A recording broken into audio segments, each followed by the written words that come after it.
ખબરોમાં બન્યા રહેવા માટે બેલ આઇકોન દબાવો અને એબીપી અસ્મિતાને સબસ્ક્રાઇબ કરો. છેલ્લા 7 મહિનાથી બંધ ગુજરાત મહારાષ્ટ્ર વચ્ચેની એસટી બસ સેવા આજથી શરૂ થશે. મહારાષ્ટ્રમાં અપડાઉન બંને દિશામાં કુલ 242 ટ્રીપ ચાલુ કરી દેવાશે.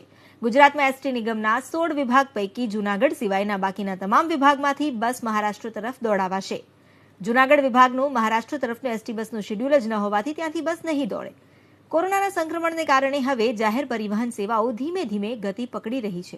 ગુજરાતમાં તબક્કાવાર એસટી બસ સેવા ચાલુ કરાયા બાદ આંતરરાજ્યમાં રાજસ્થાન તરફની બસો ચાલુ કરાઈ હતી.